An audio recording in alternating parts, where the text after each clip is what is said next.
السلام علیکم، میں ہوں جاوید خان لیگل پوائنٹ سے۔ آج کا لیگل پوائنٹ پاکستان میں فوجداری مقدمہ کن کن مراحل سے گزرتا ہے اور اگر کسی کے خلاف مقدمہ درج ہو جائے تو وہ قانونی طور پر کس پورے پروسیس سے گزرتا ہے۔ آپ دیکھ رہے ہیں لیگل پوائنٹ، اپنا قانونی حق جان کر جیو۔ اکثر لوگ یہ سوال کرتے ہیں کہ اگر کسی کے خلاف FIR درج ہو جائے تو آگے کیا ہوتا ہے؟ کیا فوراً سزا ہو جاتی ہے؟ کیا گرفتاری لازمی ہے؟ کیا ضمانت مل سکتی ہے؟ اور یہ پورا کیس آخر عدالت میں کیسے چلتا ہے؟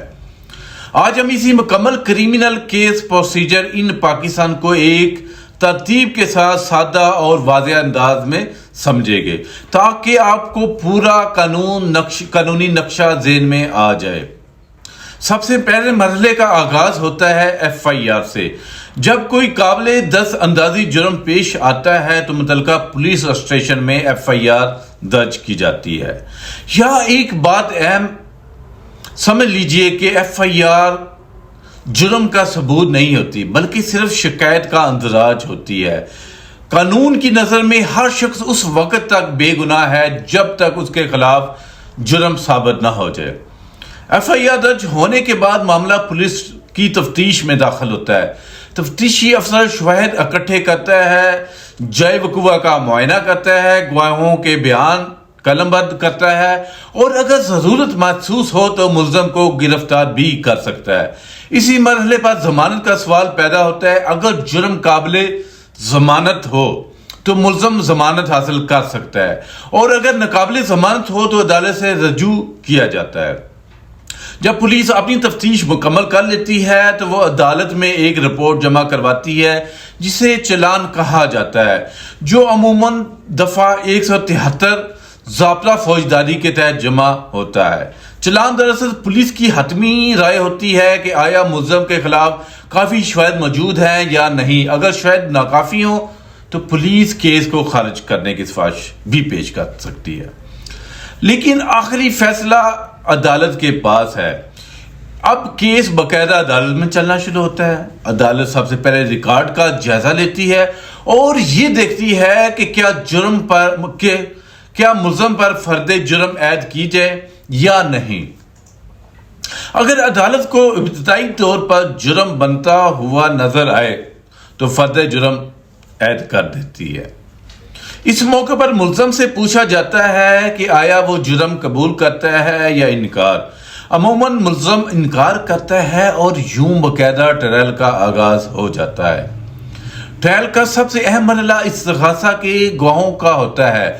پراسیکیوشن اپنے گواہ پیش کرتی ہے، ان کے بیانات ریکارڈ ہوتے ہیں اور وکیل صفائی ان پر جرا کرتا ہے۔ یہی وہ مرحلہ ہوتا ہے جہاں کیس کی مضبوطی یا کمزوری واضح ہونا شروع ہو جاتی ہے، کیونکہ فوجداری قانون میں اصول یہ ہے کہ جرم شک میں بالا تر ثابت ہونا چاہیے۔ اگر شک پیدا ہو جائے تو اس کا فائدہ ملزم کو دیا جاتا ہے۔ جب استغاثہ اپنا ثبوت مکمل پیش کر لیتا ہے تو عدالت ملزم کا بیان قلم بند کرتی ہے، جو کہ سیکشن 342 ضابطہ فوجداری کے تحت لیا جاتا ہے۔ اس مرحلے پر عدالت ملزم سے سوالات کرتی ہے تاکہ وہ اپنے خلاف آنے والے شواہد کی وضاحت کر سکے۔ یہ بیان حلف پر نہیں ہوتا بلکہ صفائی کا موقع ہوتا ہے۔ اگر ملزم چاہے تو وہ دفاعی گواہ بھی پیش کر سکتا ہے، لیکن یاد رکھیں کہ قانون کے مطابق ملزم پر اپنی بے گناہی ثابت کرنے کی ذمہ داری نہیں ہوتی۔ اصل ذمہ داری استغاثہ پر ہوتی ہے کہ وہ جرم کو مکمل طور پر ناقابل تردید طور پر ثابت کرے۔ اس کے بعد مقدمہ آخری مرحلے میں داخل ہوتا ہے جہاں دونوں طرف کے وکلاء حتمی دلائل دیتے ہیں۔ یہ دلائل قانونی نکات، عدالتی فیصلوں اور پیش کیے گئے شواہد کی بنیاد پر ہوتے ہیں۔ عدالت انہی دلائل اور ریکارڈ کی روشنی میں فیصلہ محفوظ کرتی ہے یا سنا دیتی ہے۔ آخرکار عدالت اپنا فیصلہ سناتی ہے۔ اگر جرم ثابت نہ ہو سکے تو ملزم بری ہو جاتا ہے اور اگر جرم ثابت ہو جائے تو سزا سنا دی جاتی ہے، جو قید، جرمانہ یا دونوں کی صورت میں ہو سکتی ہے، لیکن یہاں قانونی سفر ختم نہیں ہوتا، کیونکہ اگر کسی فریق کو فیصلہ غلط محسوس ہو تو وہ اپیل کا حق رکھتا ہے۔ Appeal session court, high court اور بالآخر سپریم کورٹ تک جا سکتی ہے، اور یوں ایک نیا عدالتی مرحلہ شروع ہو جاتا ہے۔ اکثر لوگ یہ بھی پوچھتے ہیں کہ فوجداری مقدمات میں تاخیر کیوں ہوتی ہے۔ اس کی بڑی وجوہات میں گواہوں کی عدم حاضری، ناقص تفتیش، عدالتی بوجھ اور تاریخوں کا تسلسل شامل ہے۔ اسی لیے ایک تجربہ کار وکیل اور درست قانونی حکمت عملی نہایت اہم ہے۔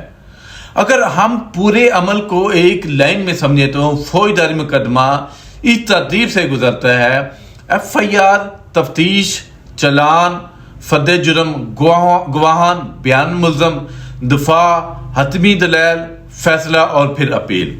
لہذا اگر آپ یا آپ کو کوئی عزیز کسی فوجداری مقدمے کا سامنا کر رہا ہے تو گھبرانے کی بجائے قانون کو سمجھیں، اپنے حقوق جان کر جئیں اور بر وقت قانونی رہنمائی حاصل کریں، کیونکہ صحیح وقت پر درست قدم پورے کیس کا رخ بدل سکتا ہے۔ مزید قانونی رہنمائی، فوجداری قانون کی تفصیل، ضمانت کا طریقہ کار، اپیل کا پروسیس اور دیگر اہم معلومات کے لیے وزٹ کریں legalpoint.pk۔ ہمارا یوٹیوب چینل سبسکرائب کریں، ٹک ٹاک اور انسٹاگرام پر فالو کریں، اور اگر آپ کو ذاتی مشاورت درکار ہو تو واٹس ایپ پر ہم سے رابطہ کریں۔ میں جوید خان لیگل پوائنٹ سے، آپ دیکھ رہے ہیں لیگل پوائنٹ پوڈکاسٹ، اپنا قانونی حق جان کر جیو۔ اللہ حافظ۔